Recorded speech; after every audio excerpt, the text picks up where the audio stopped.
Roda. Você se lembra de Giordano Bruno, por volta de 1600, com a ideia de que o universo podia ser infinito e foi queimado?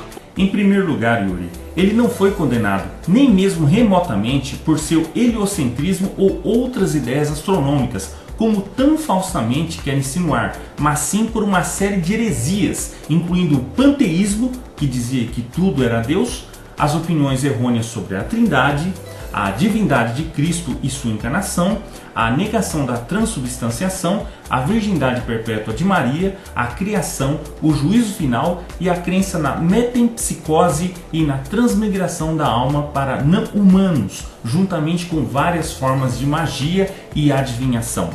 Mas aposto que você não falaria isso, não é? Não há nenhuma indicação histórica dele ter sido morto por acreditar na ciência ou no método empírico aqui. As pessoas não foram executadas por sua ciência ou heliocentrismo. A Inquisição, na verdade, julgava heresias e entregava as pessoas às autoridades seculares, e somente aquelas que tinham heresias perigosas. Estatisticamente falando, os Estados Unidos executaram mais pessoas nos últimos 50 anos do que a Inquisição Romana em toda a sua existência. E mais, Giordano Bruno não era conhecido como um cientista, nem há qualquer evidência ligando suas crenças de Copérnico à sua condenação por heresia. Embora ele ocasionalmente ensinasse geometria, ele era famoso em toda a Europa como um pregador itinerante do hermetismo, a modinha religiosa pop da sua época, algo assim como uma New Age. O modelo heliocêntrico era apenas um suporte para a sua cosmologia panteísta de infinitos mundos. Embora possamos culpar as autoridades da igreja que enviaram Bruno para um jogo de crueldade, não podemos culpá-los por serem inimigos da ciência. Mas é isto que o Yuri está querendo insinuar, que a igreja era inimiga da ciência e só matava cientistas. Agora peço para o Yuri ou qualquer um dos seus sequazes o nome de um único cientista que tenha sido morto pela Igreja Católica.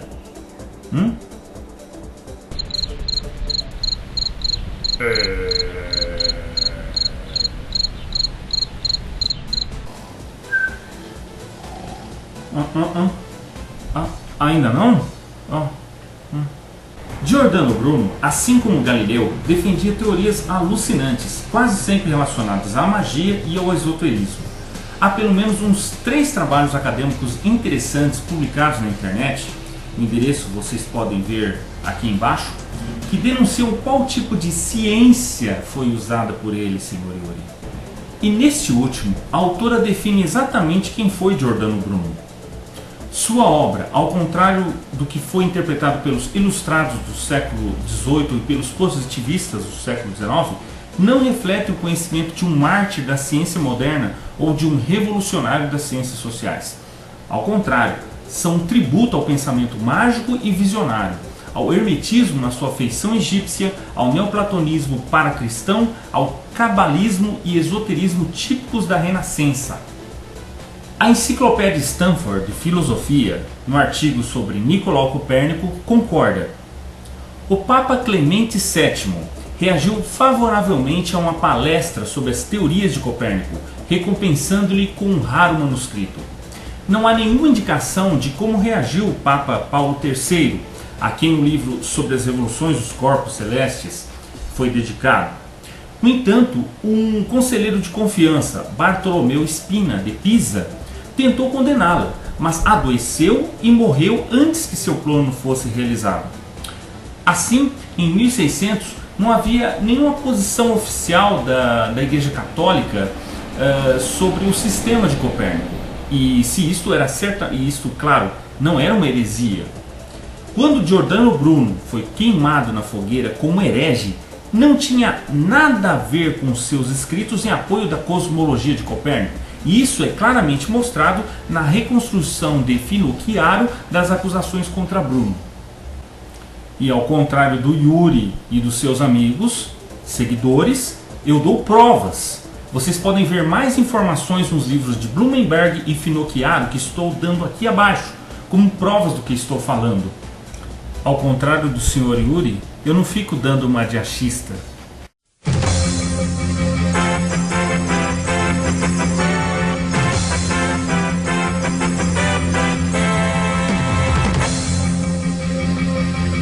Atenção para o plantão Logos apologética de informação que os ateus não vão contar para você de jeito nenhum. Exclusivo. Os ateus não vão lhe falar que Antoine Lavoisier, o pai da química, foi ele sim o verdadeiro mártir da ciência. Ele foi morto, lamento informar, mas não pela Igreja Católica.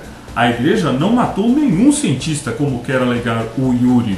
Lavoisier, sim, foi um mártir da ciência, mas não morreu pela Igreja Católica. Ele sim foi um verdadeiro mártir da ciência, e não Galileu ou o herege Bruno. Galileu foi condenado à prisão domiciliar confortável por um tribunal católico. Lavoisier não teve a mesma sorte. Ele teve sua cabeça cortada pelos iluminados ateus franceses revolucionários. 5 outros cientistas foram mortos também.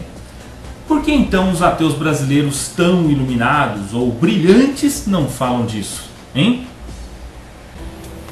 Portanto, é um erro referir-se a Bruno ter sido condenado por sua ciência e cosmologia. Não estou dizendo também que ninguém nunca foi queimado, mas com certeza isto é outro assunto e outro tema. Mas não tenho conhecimento de ninguém ter sido queimado por seu heliocentrismo ou copernicanismo. Se o fossem, teriam que ser documentados. Blumenberg e Finocchiaro são estudiosos familiarizados com o assunto específico. Para isto há sólida fundamentação, pelo menos para Bruno. Resumo da ópera. A Igreja não executou Bruno. Como diz o artigo da Wiki, ele foi rapidamente entregue às autoridades seculares e, em 17 de fevereiro de 1600, no Campo de Fiori, uma praça central do mercado romano, sua língua foi presa por causa de suas palavras maliciosas e ele foi queimado na estaca. Ele não foi executado por seu ensino do heliocentrismo ou de outra ideia cosmológica. Ele foi executado por ser, por qualquer definição, um verdadeiro herege. Foram as autoridades civis que o executaram.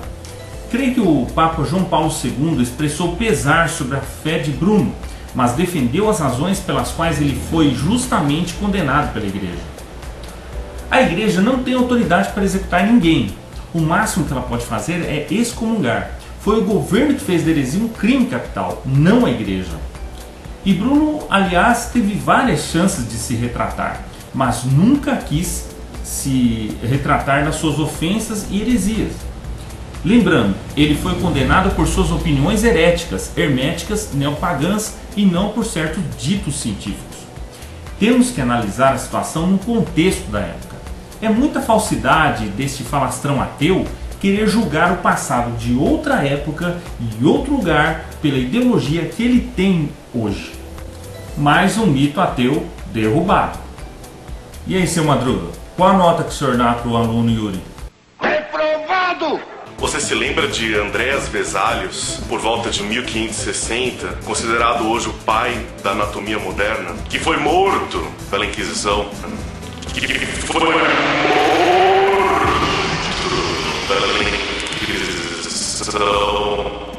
Yuri diz que foi morto pela Inquisição? Bem, mentira maior só pode ser dizer que o Tiririca tem PhD em física nuclear. De onde o sujeito tirou essa ideia? Não acha que devia mudar seu nome para Olá, eu sou Yuri, eu sou mentiroso? Isso é o que dá a deixar um biólogo escapar do laboratório. Comece a fazer boçalidades desse tipo. Yuri, fiz o meu dever de casa, mas parece que você não fez o seu.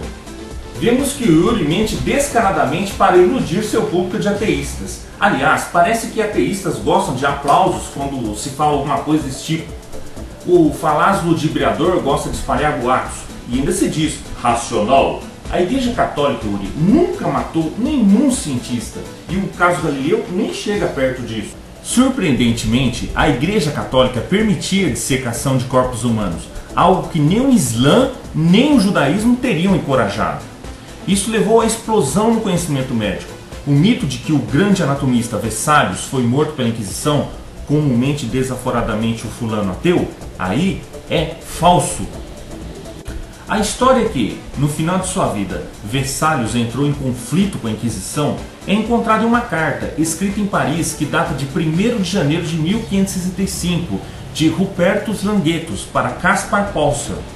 Um boato trazido da Espanha dizia que Vesalius tinha dissecado um distinto homem cujo coração ainda batia e foi por isso acusado de assassinato pela família do falecido. A fim de garantir uma punição mais severa, a família também fez uma acusação de ateísmo contra ele diante da Inquisição. Só a intervenção pessoal de Felipe II, que era muito amigo de Vesalius, o salvou da pena de morte e Vesalius foi obrigado a realizar uma peregrinação para Jerusalém ao Monte Sinai. Os historiadores modernos consideram o relatório como uma maliciosa invenção e tudo mais que, de acordo com a sua própria declaração, Vesalius nunca teve uma oportunidade de realizar aquela dissecação na Espanha. Naquela época, um erudito com tantos inimigos, que geralmente tinha uma nova ideia em oposição à opinião comum, poderia facilmente ser acusado de heresia. Em 1564, Vesalius foi em uma peregrinação à Terra Santa. Ele navegou com a frota veneziana com James Malatesta via Chipre.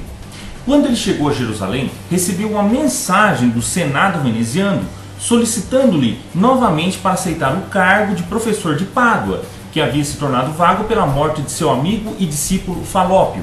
Vesalius morreu em 1564, provavelmente no naufrágio, na volta desta peregrinação à Terra Santa. É engraçado que o fulano ateu e seus sequazes dizem que são tão racionais e não caem em fábulas ou outros mitos, mas eu vejo que muitos deles caem em muitos mitos, principalmente históricos.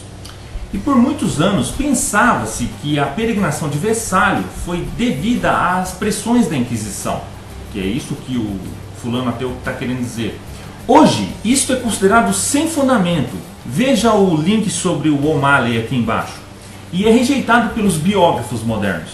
Parece que a história se espalhou por um tal de Robert Languet, que serviu sobre o imperador Carlos V e depois sobre o príncipe de Orange, que alegou em 1565 que Vesalius foi realizar uma autópsia em um aristocrata na Espanha, quando se descobriu que o coração dele ainda batia, levando-o à Inquisição e condenando-lhe à morte.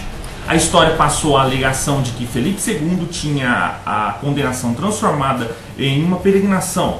A história reapareceu várias vezes ao longo dos próximos anos, chegando até a atualidade.